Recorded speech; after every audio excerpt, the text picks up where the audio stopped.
So, good morning, everybody. It's not snowing or blowing yet, so I guess we're good to go.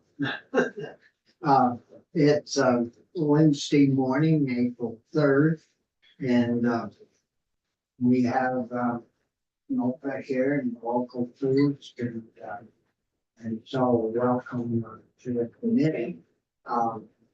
We'll introduce ourselves, Maddie, and then we'll get started. Yep. Brian Collmore, representing the Rutland District.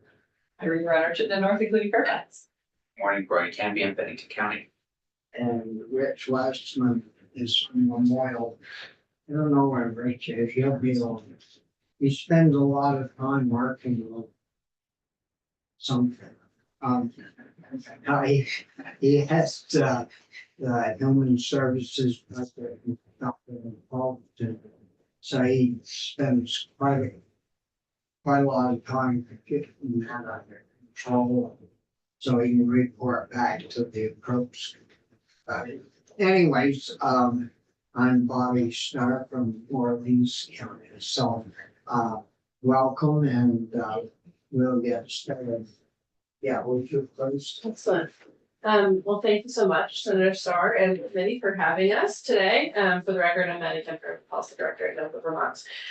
We are here today to discuss NOFA Vermont's budget request for FY25. We are requesting $478,500 in funding to support 2 local food access programs, Crop Cash Plus and Farm Share.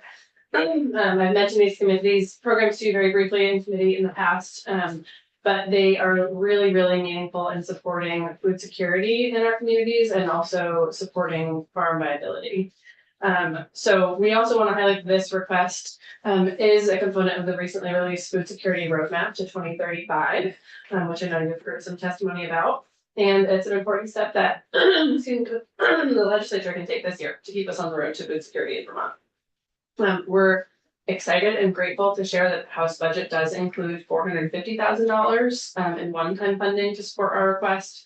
Of course, our request is for $478,500, as you see on the screen, in base funding, and we will use every dollar that we get. But the amount that we are asking for is really what we need to just maintain the current level of demand for these programs, which has grown significantly in recent years. So I just also, in terms of the run-up show for today, Chair Starr, if it works for the committee, I was going to just share a little bit of an overview of the programs and how they work, and then turn it over to our farmers who are joining us today. We have Brian Yoder, I believe, who's on Zoom with us, or will be soon, from Danby, and Kaylee, who's here in person, drove down from Craftsbury today, so I'm grateful that the weather allowed her in particular to be here today. And then my colleague Joanna will wrap us up with a little bit more detail about the programs and the demand that we've experienced. Does that work okay for you today? It sounds good. Okay. Yeah. Great. And so you're short on the money. Mm-hmm. The house is short 25 or something. Yeah. Yes. Yeah. Just a little bit. Yes. Rich and I are both in here. Plus, money's, short this year. Yeah. It isn't short, it's just getting spent in different places. Well, we really appreciate anything that you and Senator Westman can do to bring support for these programs to the Appropriations Committee. And there are some wonderful things about these programs that really make them open win, both in terms of their impact on communities here in Vermont, but also in terms of drawing down federal dollars, which I think is really obviously beneficial to the state. So you might remember from some testimony during SNAP Awareness Day back in January, and also during Small Farm Action Day more recently, that Crop Cash and Farm Share provide financial assistance to low-income Vermonters to help them buy fresh food from local farmers that they otherwise would not be able to afford. These programs, as I said, are win-win, and with every dollar invested, low-income Vermonters can purchase more healthy, fresh, local food that they could not purchase otherwise, and farmers at the same time receive a fair price and a reliable price for their products. So I'm just going to share a little bit more about what the programs do. Crop Cash doubles, I know that's a hard one to say, so I feel like I have a lot of practice saying Crop Cash. People get hung up on that sometimes.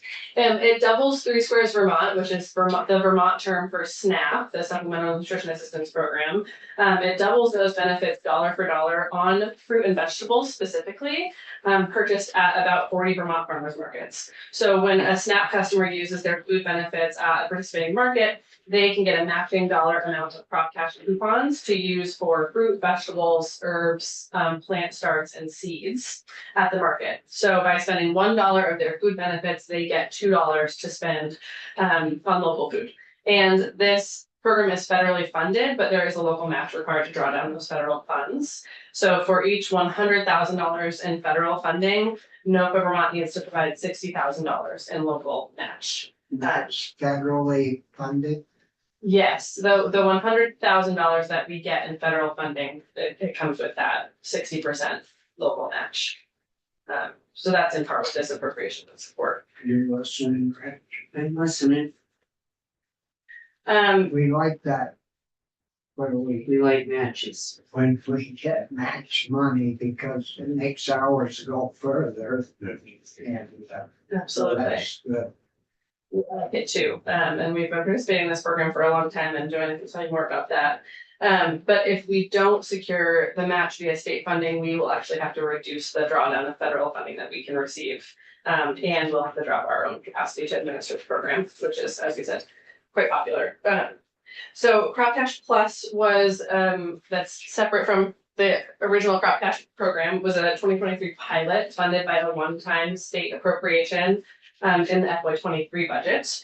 And the Crop Cash Plus pilot expands the program to all SNAP eligible foods. So rather than just being limited to fruit and vegetables, it allows SNAP participants to purchase everything from eggs, milk, meat, bread at the farmer's market. And in that way, it expands local food access, and it also makes the benefits of the program extend to many more farmers and farmers market vendors.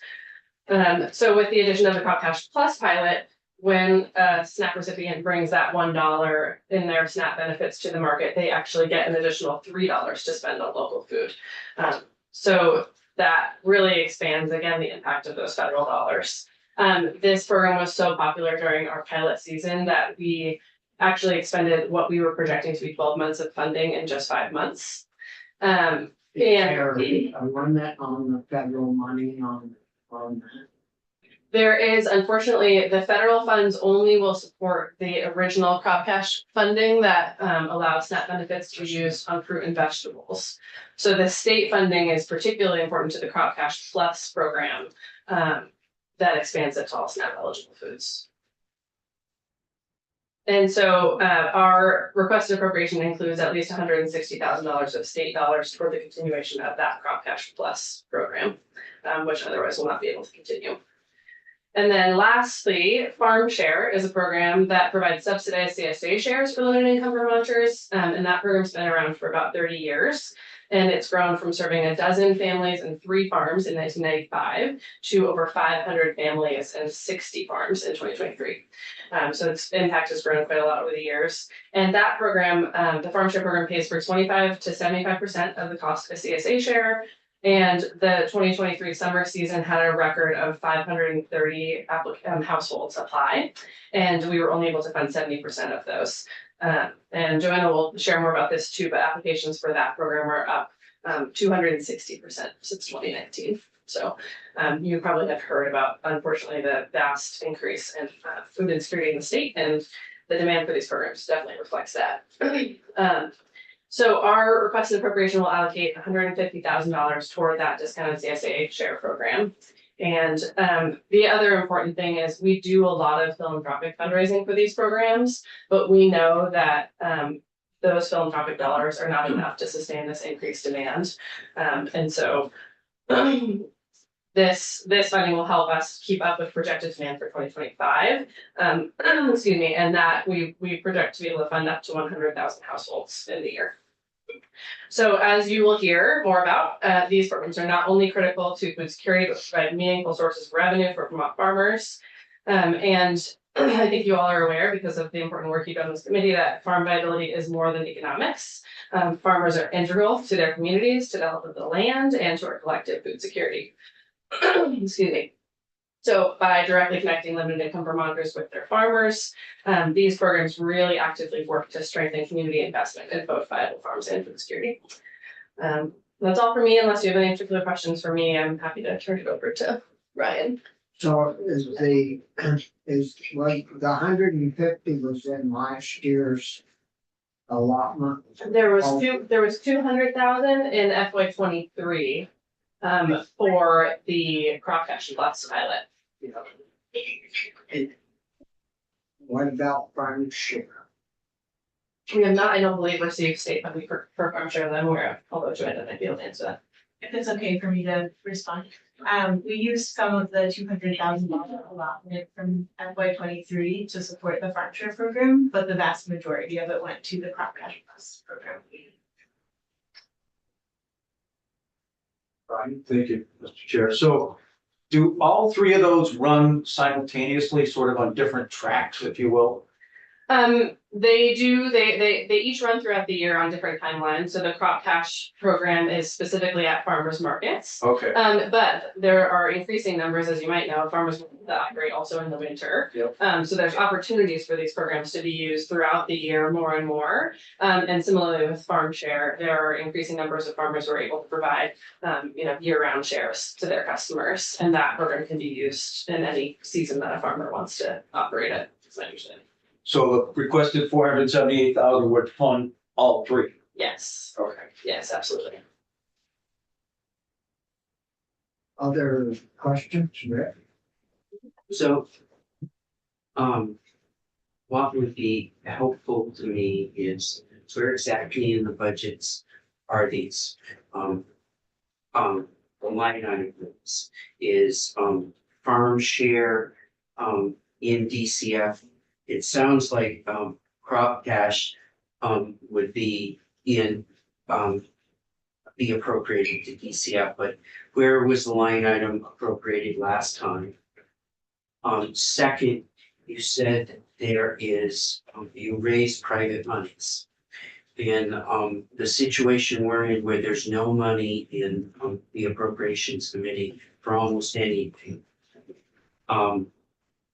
When we level funded both in the House budget and the governor's budget, all the designated agencies that do mental health, home health, all of those things were under tremendous pressure to produce for those things. And I'll use my example. When they talk about expanding EBT cards and having a state supplement, it's all state dollars.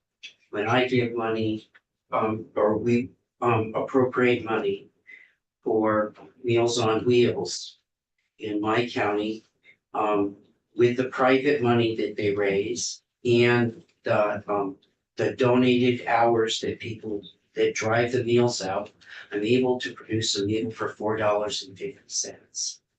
And when you're in a place where you have no money and you're looking to say, where can I get the biggest bang for my buck? And a Meals on Wheels site like Crop Share is that's sitting there. Meals on Wheels has nutrition. They have nutritional guidelines they have to live. So I'm looking to make an argument about my biggest bang for the buck compared to other things that are out there. How much private money do you raise? What does this really mean for the individual that gets to the farmer's market and can buy? And what about those individuals as we're trying to spread our money as far as we can? And you and I are gonna sit down and talk at home when but that's the kind of on the ground stuff to make an argument that we need. Yeah, absolutely. And we can provide additional information about our philanthropic funding. We have pulled those numbers together and we can share that with you today. And I would say to you, the breakdown between each of these three programs, where the priority would lie between them. And as you started to break that up, because I'll be completely honest, 478,000 is a heavy lift. Understood. And to just answer your first question, in the House and in our previous allocation, this was in the agency of ag budget, actually. And they sub-grant the money to Yeah. us. And it's 300 in there. There's 300 now, Yeah. In the House, there's 450,000. the House is 450. In the budget that's passed. Yes. Yeah, so It was, we're and was 20, Governor's recommend was 300. the governor's recommend was 300, It was not actually in the governor's recommend. so 0 there. so we're short like 28,000. You know, on the 3. So, you know, we have, the lift isn't, I mean, the only thing we gotta do is protect the house. Yeah, but you know, I would just warn you about that, Bobby, when they level funded all of the designated agencies. And I get a letter this morning, or an email this morning, that Valley Vista's talking about closing down all their programs for opiate addiction because their Medicaid rates are level funded in budgets. We've got tremendous pressures out there. Wow. And I don't, and that's not to say that this is, but you have to make the case versus other things in the budget.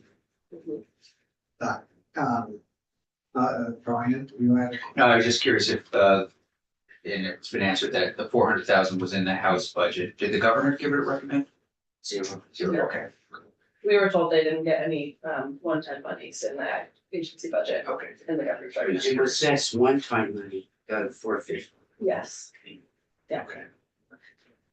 yeah, other questions? So good, Brian. No, thank you. Okay, well, I'm gonna cede my seat and Ryan looks like he's ready to go on. Good morning. Can you hear? Morning. us? Yes, Thanks for having me here. I wanted to support this appropriations attempt, and I'm not quite sure where you all are in the process. But from where I stand, which is as a farmer in Rutland County, marketing in Rutland itself, as well as in Dorset, the crop cash has been a net benefit to our farm, and it seems to be an incredible benefit to a lot of the lower income folks in Rutland, especially. For a base of reference, I probably bring in around $100 in crop cash a week in Rutland, maybe 50 to 150 depending on the week. Dorset, I bring in maybe $5 a week in crop cash, and so there's huge demographic differences obviously in those communities. And what I think is most powerful about the crop cash program is that what it does is matches the EBT funds that lower income SNAP benefit folks have, which they can then use at the farmer's market. And so what it does is encourages people to spend their EBT money at the farmer's market, which then ends up in the pockets of me and various farmer cohorts at the market. And so that allows us to keep the money that would otherwise be going to grocery stores, typically, in the local farm and economy ecosystem for a longer period of time. And so I think it was maybe about 12 years ago, there was some studies done, and the numbers that came out regarding local spending was that 90% of the money spent at the grocery store leaves Vermont immediately, whereas 70% of the money spent at the farmer's market recirculates within the economy.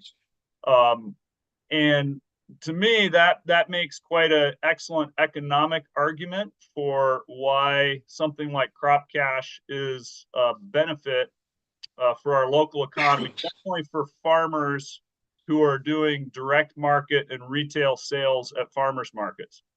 That being said, I think it's also a huge benefit for the people who are recipients of the program.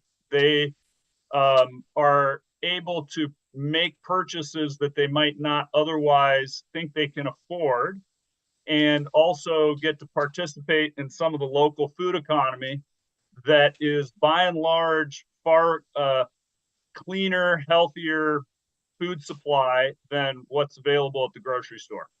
The folks that are looking into the connection between food and health have some pretty profound understandings happening over the last 10 years regarding how much food really is our baseline healthcare.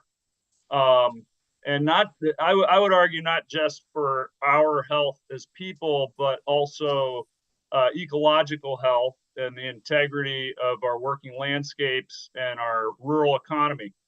And so recalibrating our purchasing habits for demographics that aren't just middle income and wealthier, but also for lower income people, so that we're actually building up a foundation of healthy eating habits is absolutely crucial if the rest of our economy is going to function. From where I am, it seems like we have some significant crises happening, especially in healthcare, with chronic health problems that are incredibly expensive. And my guess, I'm not a statistician, but my guess is redirecting some of that healthcare money into healthier food and promoting local food, especially chemical-free organic agriculture, is hands down going to be a cheaper way to promote healthcare in our state than by paying to treat symptoms of bad health. And I think that ideally that's something that could be available to everybody, not just those of us who can afford to make more high-end choices with our eating habits. Obviously, simply promoting crop cash is insufficient to completely change how we feed ourselves, but it's been a very significant impact in how much EBT usage happens at the farmers market. And so the original permutation of crop cash was that it had to be used for fresh fruits and vegetables. The crop cash plus has actually included more of the vendor base who are selling meat and bread and things like that. And I support that. I think that's great too. And so I guess that's my spiel. For us, it's been a great program, and it seems to really have expanded the type of customers that I get to sell to at the farmers market. Yeah, do you use the Plus program at all, Ryan? Yep, that just started last year, I believe, and so we would receive some crop cash plus as well as the regular crop cash. That's 3 to 1, right? So that's a ratio of 3 to 1. I'm not even sure, honestly. My wife would have a better idea. She actually is the person who issues the crop cash at the market. Yeah. Yeah, that was an unfair question. I should have known that your wife was looking after the money. Yep. Well, she does it on behalf of the farmers market. She's actually an employee at the farmers market. So how do the prices run at farmer markets compared to like your local food store? yeah, it depends on the season. And so for crops that are in season, our comparable to what you would pay at the grocery store. Yeah. At least at the Rutland Farmers Market, I would say in Dorset, they tend to be higher. Because we can charge a higher price there. It's a different crowd. Rutland is very much comparable. So if spinach is in season, it's going to be about the same price you might pay at the grocery store. Same with squash, tomatoes, and if anything, they may be a little more expensive. Quality is undoubtedly higher. Freshness is higher, and so with meat, I think it's definitely significantly more expensive at the farmers market. But again, the quality of the meat is a lot higher. Same with dairy products. Pretty much anything that's being produced locally here is simply higher quality. It's fresher. It's not a commodity product. But a 3-to-1 ratio on helping the people, that's, you're certainly not 2/3 higher, so it's a good deal for the customers and it's a good deal for the farmer that grows it, so. And the nutrition value is certainly fresher the product, the higher that is, so. Yeah, that's good. Questions from the committee? He's from Rutland. Yeah, I was. Yes, thank you, Mr. Chair. Where, Ryan, I guess I'm still trying to figure out I know what the difference is in terms of products available between just Crop Cash and the Plus, but I guess I don't understand why there just isn't one that includes all of that stuff. Is that a It's federally purely because of designated? the federal funding, Yeah. yeah, it's funded in the Farm Bill, it's called the Gus SNP Yeah. program, the Gus Schumacher Nutrition Incentive Program. And it sets parameters on what the federal funding can be used for, so that's why we've had to do the plus. But are you finding out, if Ryan wants to enter or Maddie, are you finding most of the folks at the farmers markets take advantage of the Plus because it does include all of the products that they could buy, even though the funding for it is differentiated somewhat? I understand it's a federal situation, it's unfortunate. For the meat, bread, Eggs, and something else. I mean, I'm sure Ryan could share your experience about how it actually plays out at the market if you want to. Yeah, it seems like if people have Crop Cash or Crop Cash Plus, they'll use either of them for products that we sell, vegetables, fruit, and things like that. The Crop Cash Plus is limited in or actually opens up what people can purchase from other vendors. So there's vendors who can't sell things under the Crop Cash umbrella because they're not selling a vegetable or a fruit. And so for us, we sell vinegar and produce apple cider vinegar, and I technically should not be selling that through Crop Cash, is my understanding. Same with popcorn. We grow popcorn, and that is not a vegetable technically. It's a grain.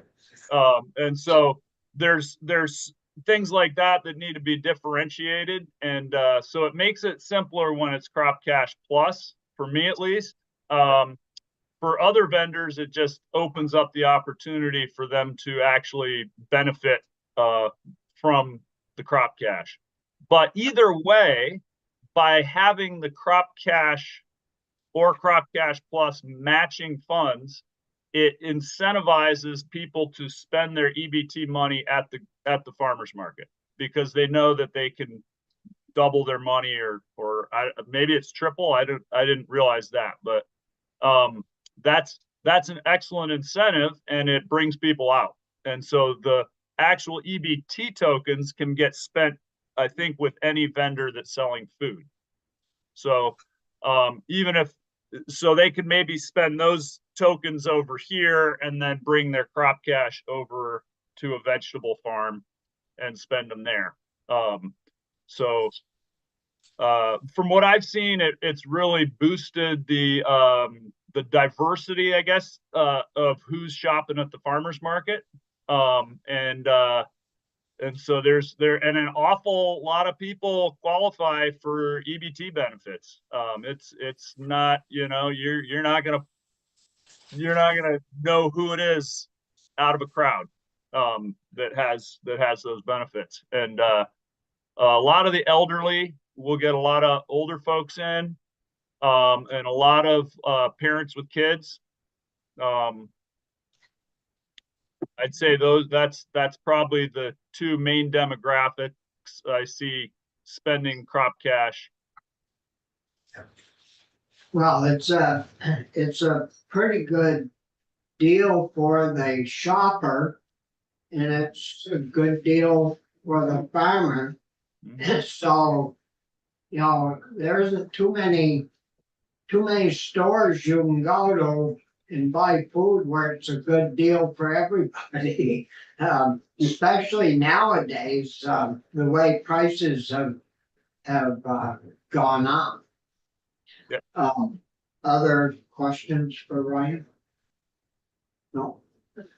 I guess we're good to go, Ryan.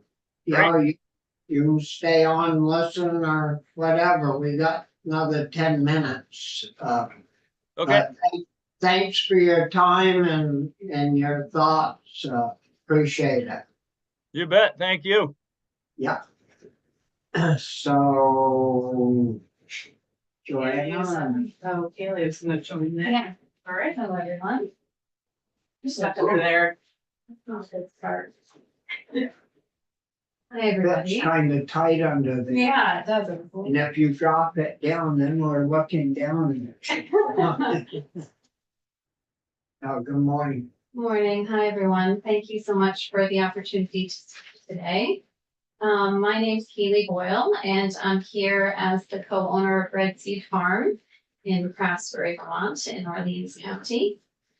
And I'm here to support Nova Vermont's request for the $478,500 in base funding to strengthen Vermont's farm viability and address food security by sustaining their two proven programs, Crop Cash and Farm Share.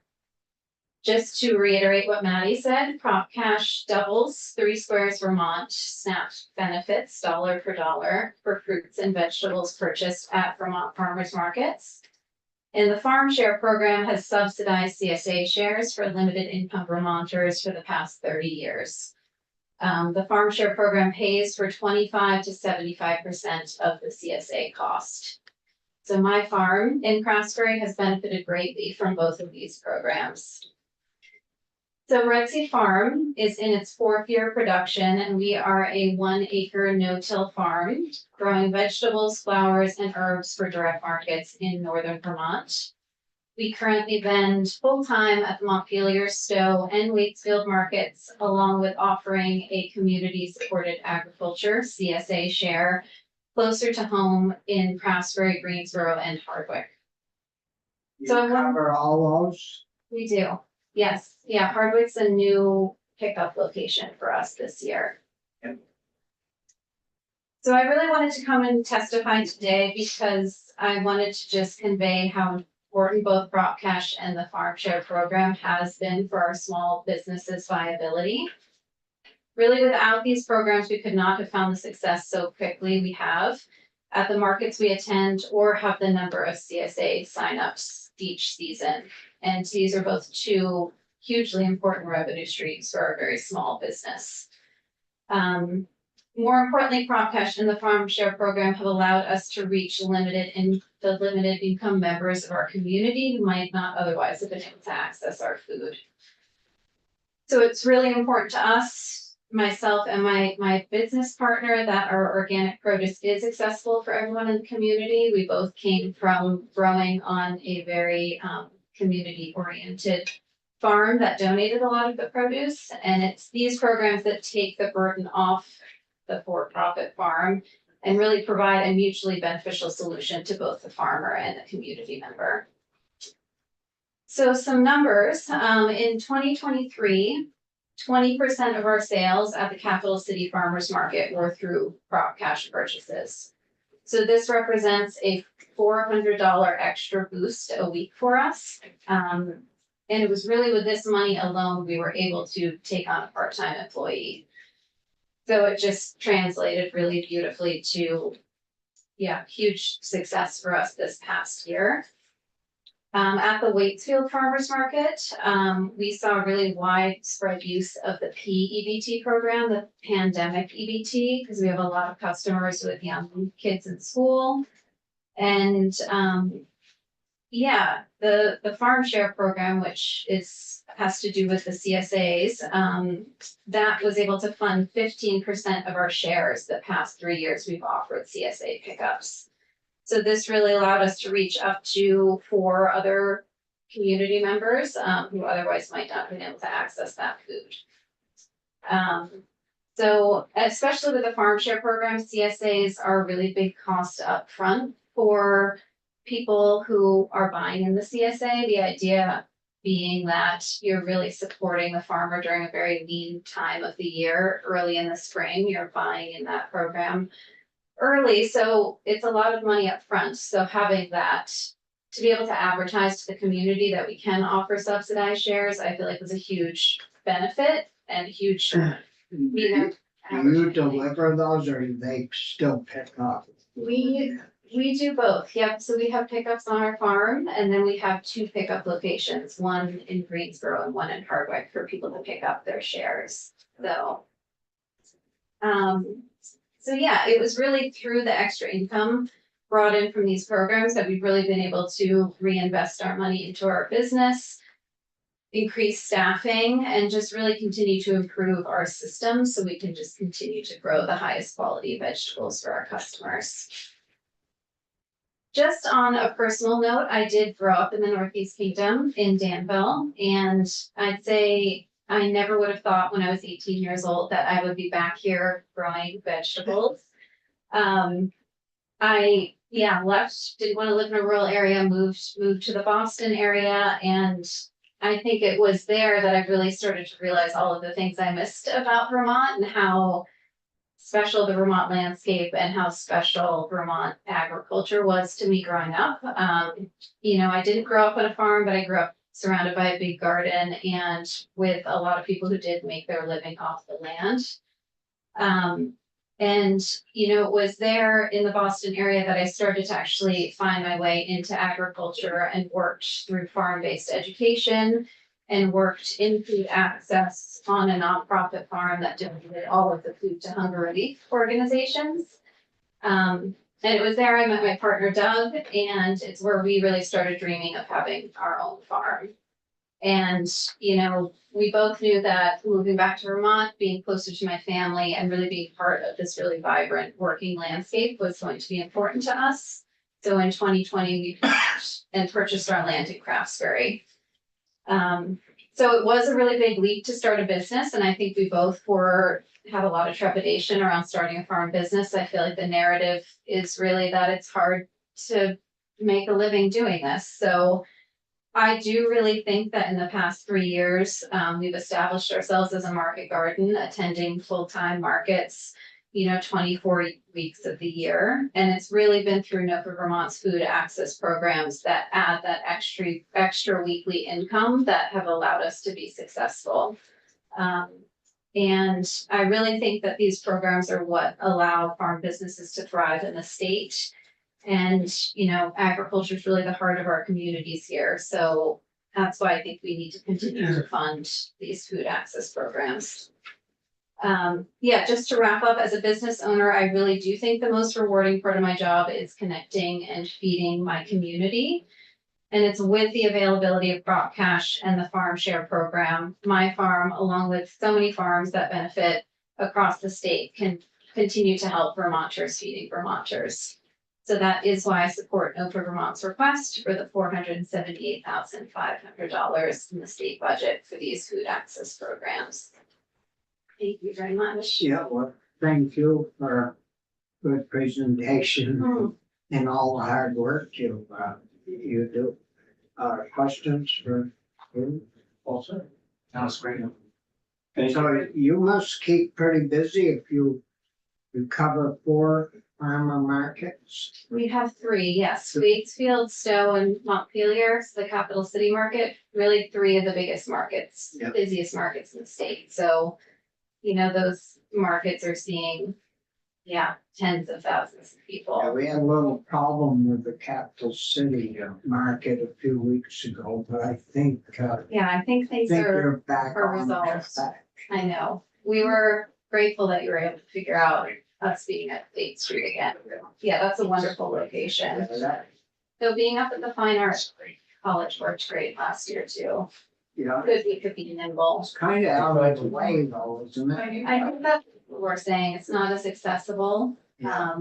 But it was amazing, the market didn't skip a beat. With the flooding, we didn't miss a single week, so. Yeah, I'm impressed, as you mentioned, that you can attend 3 of them.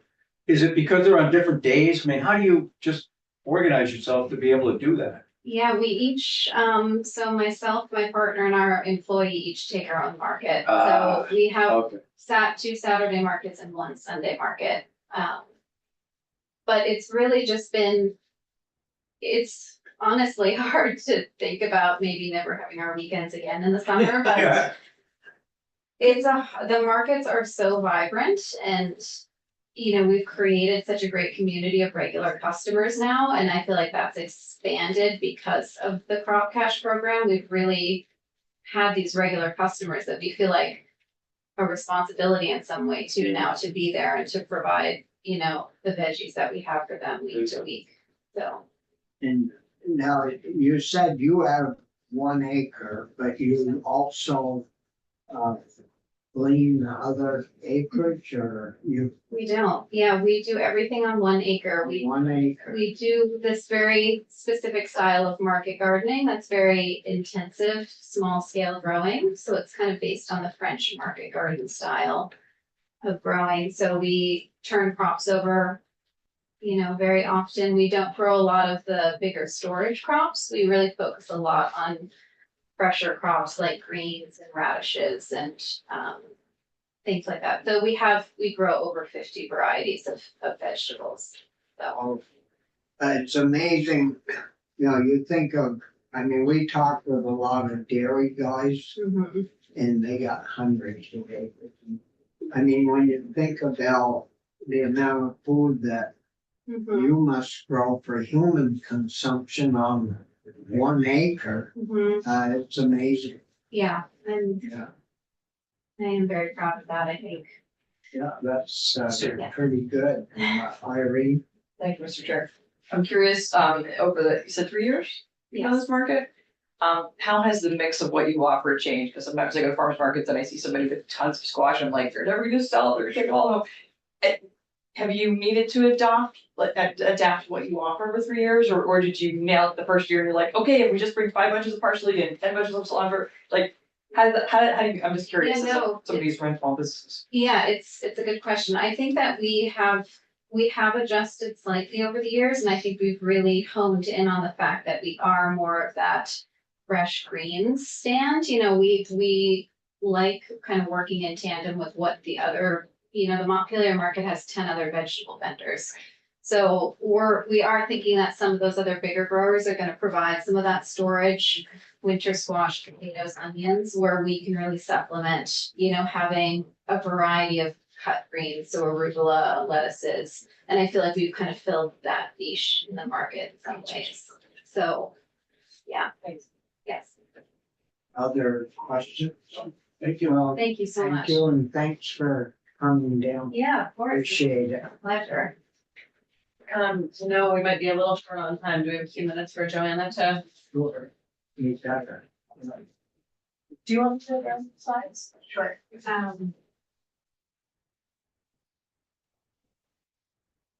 Hi. I will try to be really brief. Yep. I can send all of information, but my name is Joanna Doran. I'm the local food access coordinator with NOFA Vermont. Thank you so much for having us here today. I coordinate the Crop Cash Plus and Farm Share programs. And just want to talk a little bit about how much they've grown over the last few years. So in 2019, before the pandemic, Crop Cash and Farm Share collectively funneled about $145,000 in revenue to local farms. After this number has really increased a lot in the last few years with the onset of the pandemic. A lot more people have been buying local food, and we were able to, with the Crop Cash Plus program, bring in about $615,000 in revenue for farmers in 2023. So that's about a 7 times increase since 2019. This is all in response to the higher demand for local food and local food access programs, and the need for support in folks purchasing local food. And this extra money that we were able to distribute through these programs to farmers came in at a really critical time last summer. After the flooding, a lot of farms needed that extra income. And it's also something that will continue to be needed as we combat the challenges of climate change and inflation that we're seeing. So we've received overwhelming feedback with support for the Crop Cash Plus pilot that we ran last year. Like Haley and Ryan both mentioned, sometimes vendors were seeing, 20% of their income at farmers markets come from those programs. These programs are also really important in ensuring that people with lower incomes can purchase food from farmers in a way that aligns with their values, and they're not forced to make a choice that doesn't align with their values or their health needs. So we've exhausted our philanthropic options for these programs. As you can see on this chart, they've grown exponentially.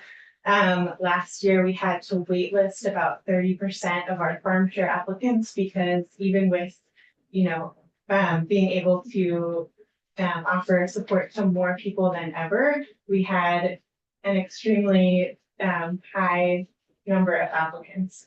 So we were about $20,000 short in being able to cover the number of applications that we received. Similarly, Crop Cash and Crop Cash Plus, the use of those programs were so far beyond what we expected. We had to pause them earlier in the season than intended. We estimated that in order to finish out the full year for those programs, we would need about $237,000 more dollars to do so. That's how popular they were. So an increasing number of Vermonters and farmers rely on these programs, and it's clear that philanthropy and the federal funding for the Crop Cash program is not enough to fulfill our needs. And as we talked about before, the Crop Cash Plus program is not something that is able to be funded through the federal program that funds Crop Cash. So we need state funding to continue the Crop Cash Plus program. We need it to continue to draw down our federal funding for Crop Cash. And we need it to maintain our level of support that's needed for the Farm Share program to ensure that low-income individuals can purchase the local food that they need. I'll also mention, like Maddie did, that this is an important part of the food security roadmap. Investing in these programs is an investment in achieving food security and supporting our farmers that grow our food. The state of Vermont can make policy choices that will ensure food security for everyone who lives here and ensure that farmers can profit from growing food that everyone needs and wants. Crop Cash and Farm Share are already programs that exist and are already critical to achieving that reality of 100% food security in Vermont. So we need the state support of $478,500 to continue meeting the level of demand that we're seeing for these programs. Thank you so much for your time, and I can take any questions or follow up afterwards. Yeah, Irene. Thanks, Chip.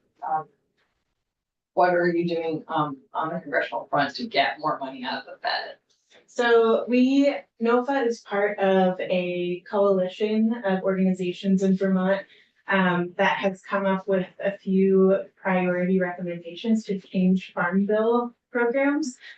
So like Maddie mentioned, the Crop Cash grant, the grant that funds Crop Cash is through the Farm Bill. We've made recommendations to expand the products that are eligible to be purchased with that money, and also to reduce the match requirement so that we wouldn't need as much local match. So that's the main work that we're doing. Can I add one other note on that, which is just that I have learned from Joanna actually that there is a cohort of organizations who work with this program across the country, who are increasingly also advocating to change the eligibility for these programs and to allocate state dollars. So my personal sense is changing federal policy can often be kind of a long-term project when it comes to the Farm Bill, but I think there is really like the beginnings of a strong nationwide coalition that can work together to continue to push for that in the Farm Bill in the future, which is exciting. That really helps if you've got a broad spectrum of people, or reps and senators. Yes. Yeah. Well, other questions?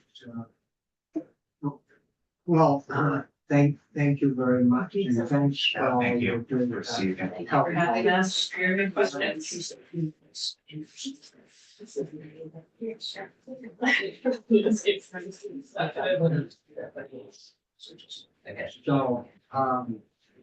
we're switching to the chicken part still. Yeah, you'll be able to spell chicken parts maybe next year. Well, if they won't, unless they start to do some chickens, but lots of other people will, and we appreciate your work on this bill too. Always. Thanks. Hey, how are you? Thank you, guys. Thank you so much. Good morning, Mike. Morning. Thanks. Good morning, Michael. How are you? So you dissected this Okay, chicken so first. far. Not yet. Sounds like I may. Do you want me to put anything on screen? Well, we all have, maybe, if we have it up there, people can see it then. Sure. Is that the way that works? Do you have the Zoom mic? I don't think I don't think we do either. I'll send it to you.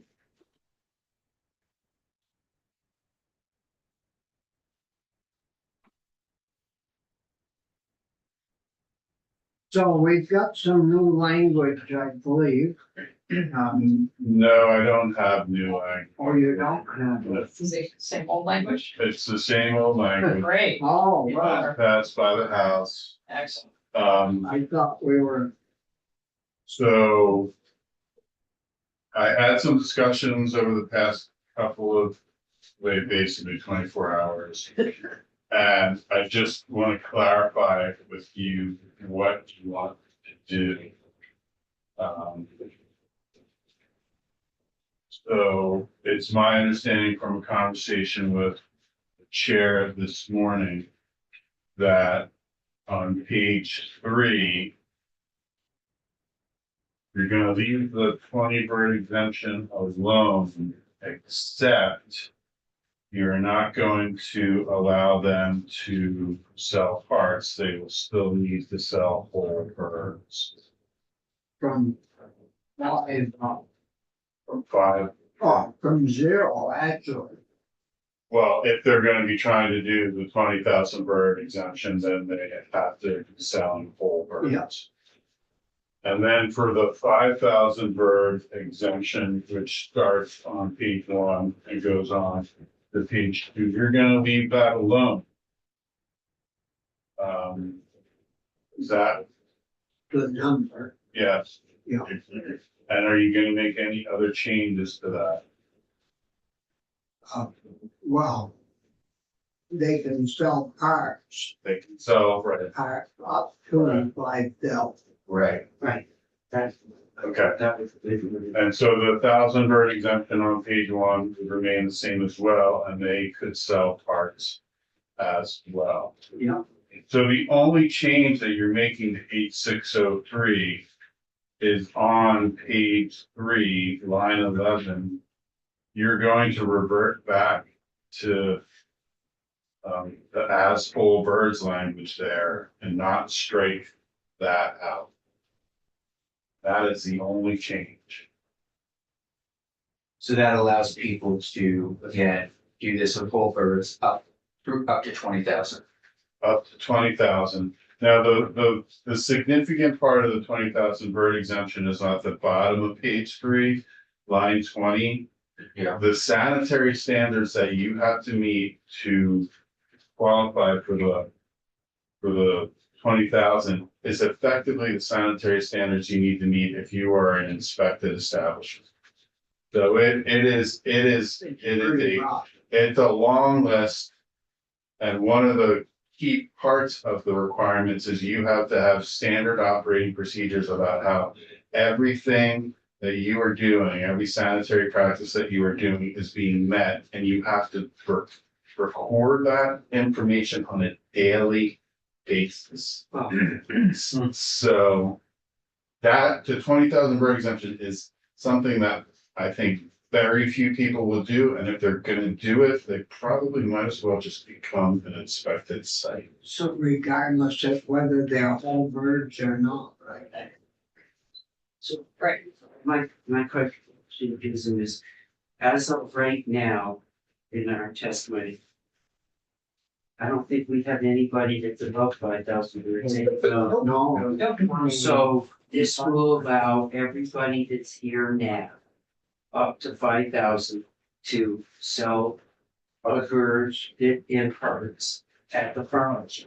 But if somebody moves in with a 25,000 bird barn or a 20,000 bird barn, then they have to go and, Yeah. but that's a, they get inspected and do. And they can only sell whole.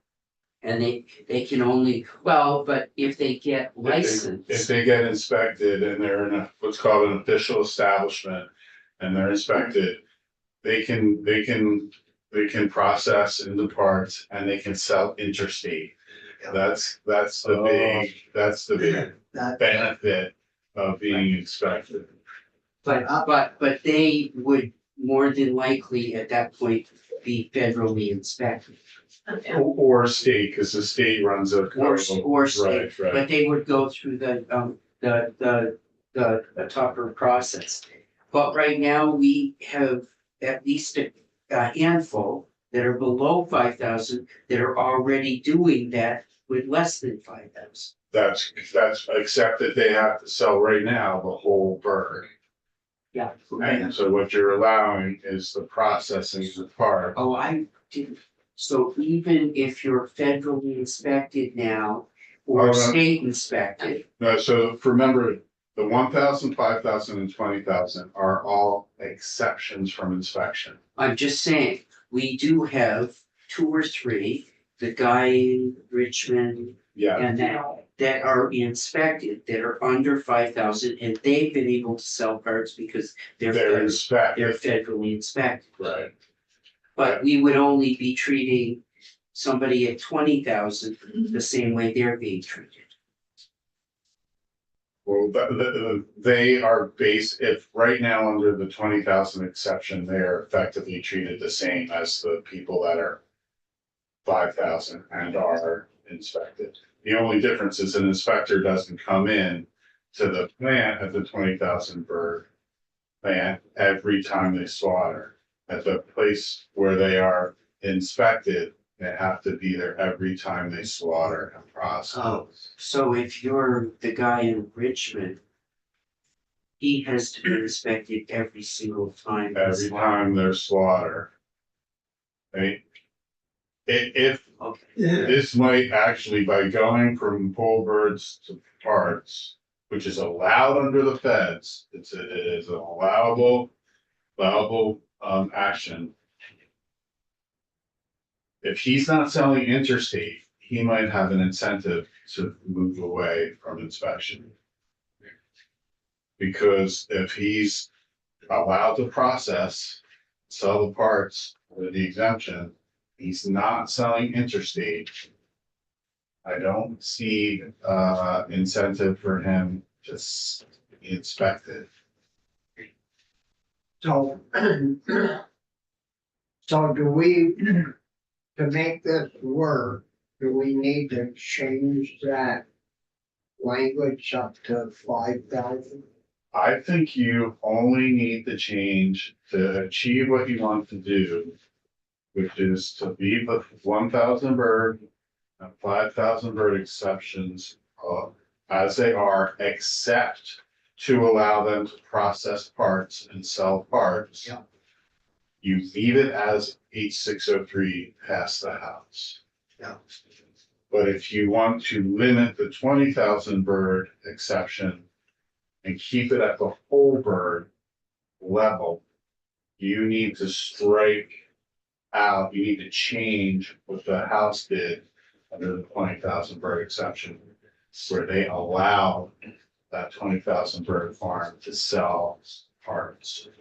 Yeah, we were concerned about harvesting that many birds under the exemption with, very few rules and regs. The 20,000 bird exception is already set up to give an incentive for that scope, that level of facility to move to official establishment status.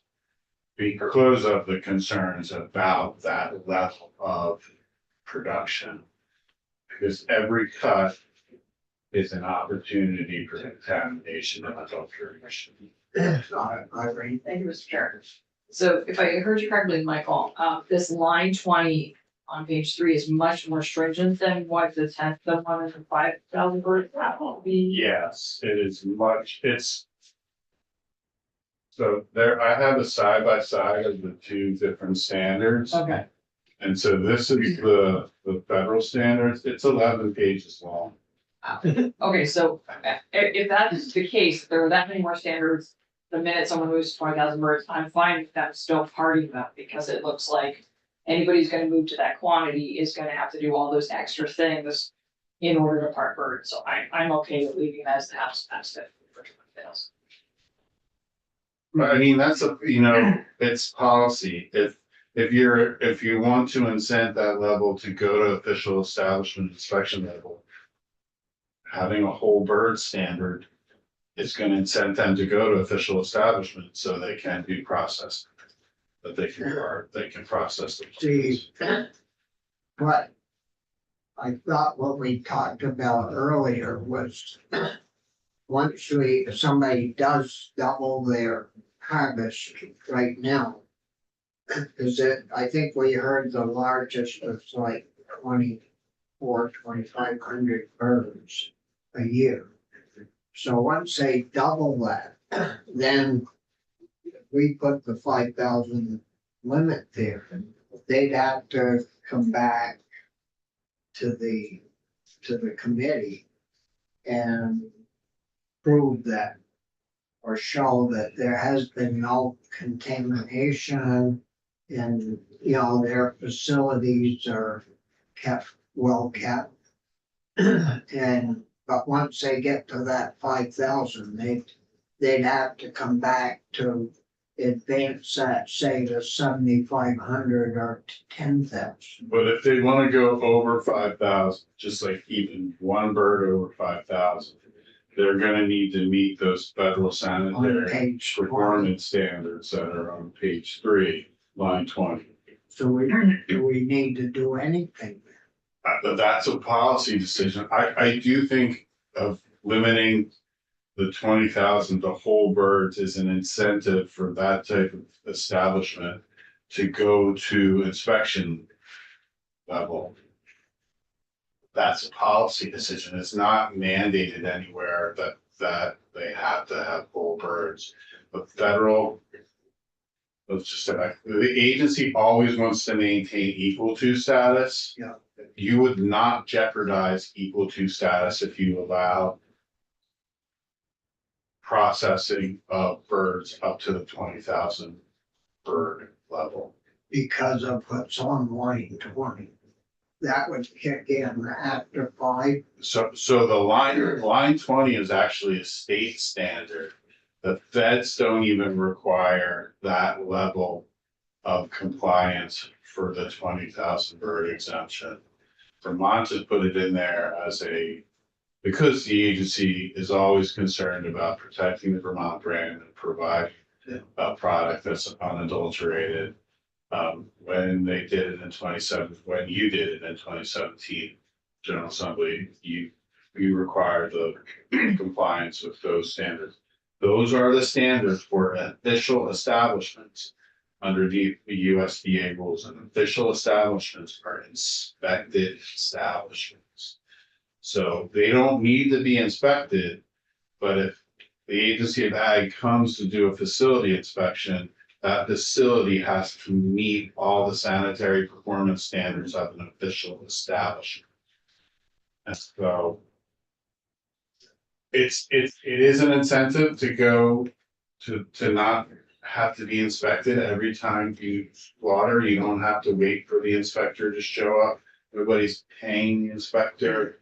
You can slaughter out at your own time and not at the inspector's time. But if you're gonna do over 20, you have to meet the official establishment requirements. Yeah, we didn't want to tinker with that part of it at all.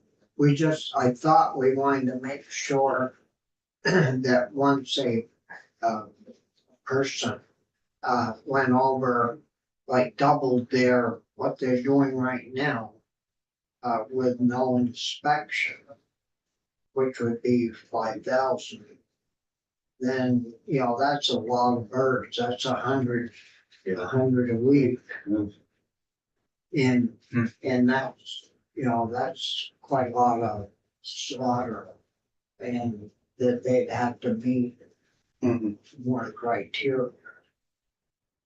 Right, so, I mean, every bird that is slaughtered has to be slaughtered under sanitary conditions. Yeah. Now, those sanitary conditions are different depending on the sanitary requirements are different depending on the level of exemption. If you're in the 1,000 to 5,000, you can still have kind of temporary slaughter facilities. Yeah. You just have to, and you can see these requirements that are on actually. I skimmed over them. So basically, you have to have a facility that's soundly constructed.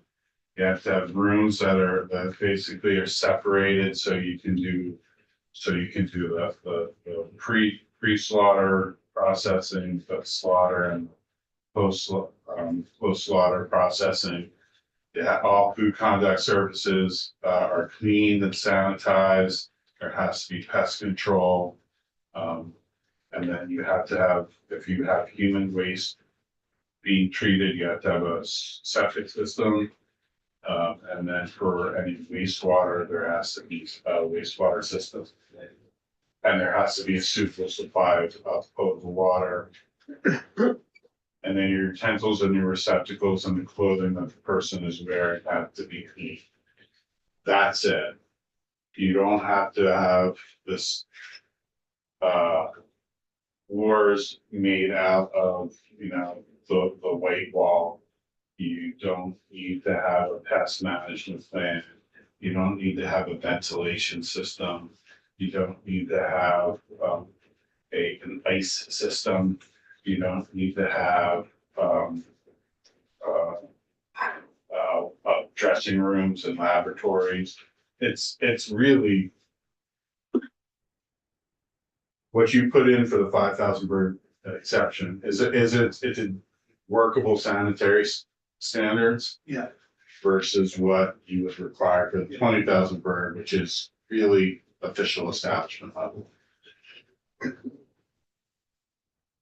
Thanks, Toby. So to Irene's point, I thought we had sort of gotten to the point where we were talking about leaving the 20,000 with whole birds, just to sort of see how things went with the levels below that and get a sense of whether it was working and if there were any problems or issues. But I think that's a rational basis for doing that, leaving it as all birds. Yeah. I understand Senator Renner's point too, if they're meeting the official establishment standards, then they're better than everybody else. Yeah.